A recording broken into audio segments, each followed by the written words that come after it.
अब सुरेंद्र नरवाल साहब, भाई समर्थक जो होते हैं वो उत्साह बढ़ाते हैं और हर पार्टी के अपने अपने समर्थक हैं, तो वो बनता भी है। लेकिन सवाल इस बात का है कि योगेंद्र राणा जी ने बहुत कुछ गिनाया। उन्होंने कहा कि 8 साल में या उसके पहले भी, ऐसा नहीं है कि पिछली सरकारों ने नहीं कुछ किया होगा हरियाणा के लिए या प्रदेश के इस हिस्से के लिए, लेकिन करनाल का जब जिक्र आता है तो हरियाणा में उसकी अपनी एक अलग अहमियत होती है। आप सहमत हैं कि हाँ, आपकी सरकार के बाद इनकी सरकार में भी, और चूंकि सीएम सिटी के तौर पे जाना जाता है, तो वो गति जो आप लोगों ने देने की कोशिश की उसको और रफ्तार इन्होंने दी, या गति आप धीमा मानते हैं? जी धन्यवाद इंडिया न्यूज़।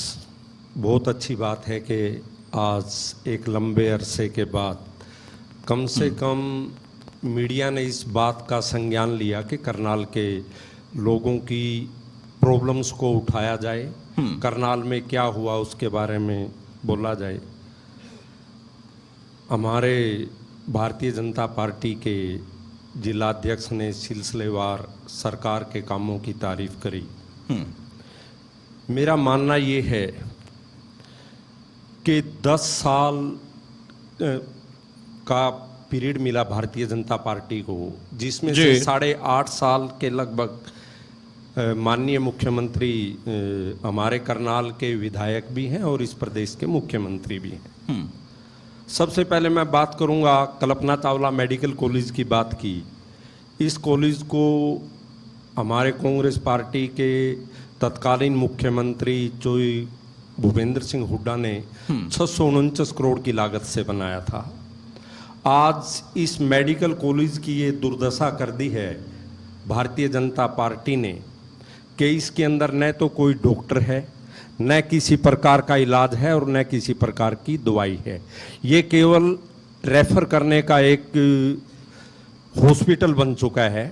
मेडिकल कॉलेज के अंदर जिस प्रकार की सुविधाएं होनी चाहिए थी, और या जब करनाल को विधायक मुख्यमंत्री के रूप में मिला तो करनाल जिले का जो ये मेडिकल कॉलेज है ये तो कम से कम एम्स के लेवल का बनना चाहिए था, ऐसे करनाल के लोगों को अपेक्षा थी, लेकिन ये नहीं बना। देखिए करनाल के अंदर यदि आप नोट करेंगे, करनाल के अंदर आप यदि स्टडी करेंगे, मैं वोट के ऊपर नहीं बोलूँगा, मैं बोलूँगा आबादी के ऊपर। 1000 की आबादी के पीछे एक कैंसर से मौत होती है। यहाँ पे कैंसर के लिए एक भी डॉक्टर नहीं है। करनाल के लोगों को कैंसर के इलाज के लिए या तो चंडीगढ़ जाना पड़ता है, या दिल्ली जाना पड़ता है, या इनको रोहतक जाना पड़ता है। कितना तकलीफ का कारण होता है। यहाँ पे हार्ट के पेशेंट के लिए किसी प्रकार का कुछ भी, कोई भी न डॉक्टर है न कोई इलाज है। इसके लिए भी बाहर जाना पड़ता है और बाहर महंगे पैसे दे करके इलाज करवाना पड़ता है, और बहुत सारे पेशेंट तो जाते जाते उनकी डेड बॉडीज वापस आती हैं। तीसरी चीज़ कि जब डॉक्टर ही नहीं होगा अस्पताल में तो इलाज किस चीज़ से होगा। जब इतने दिन से ये हॉस्पिटल बना हुआ है और मुख्यमंत्री का गृह क्षेत्र है और वहाँ पे भी डॉक्टर ना हो और लोगों का समुचित इलाज ना हो, तो ये कितनी बुरी बात है।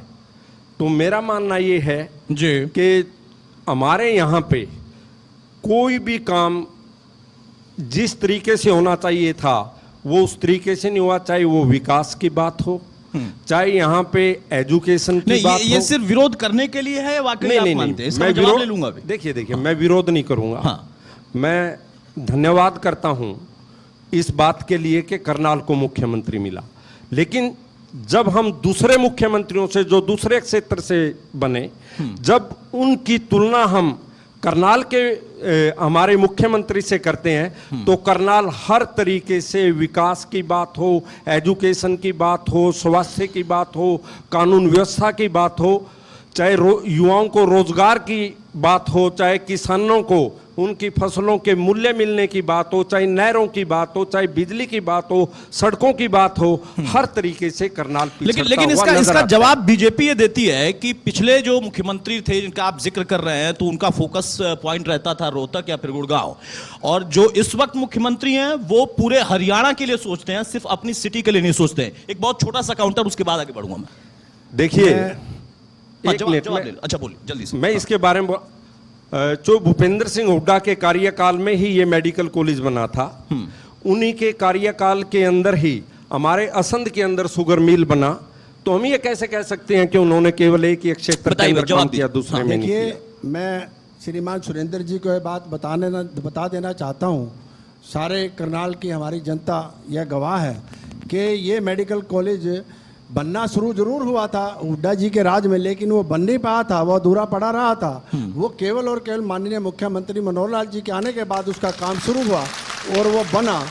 और जिस प्रकार लेकिन वहाँ से डॉक्टर नहीं है ना, वो समान कह रहा है। विकास की बात जैसे मैंने पहले कही, सुरेंद्र जी ने कहा कि हुड्डा जी ने रोहतक को चमकाया। मैंने ये बात कही है कि माननीय मुख्यमंत्री जी हमारे जो हरियाणा की 2.5 करोड़ जनता को अपना परिवार समझते हैं, पूरे प्रदेश को अपना परिवार समझते हैं। और अभी भी माननीय मुख्यमंत्री जी ने 25-25 करोड़ हर विधायक को, ठीक बात, 90 के 90 ठीक बात। विधायकों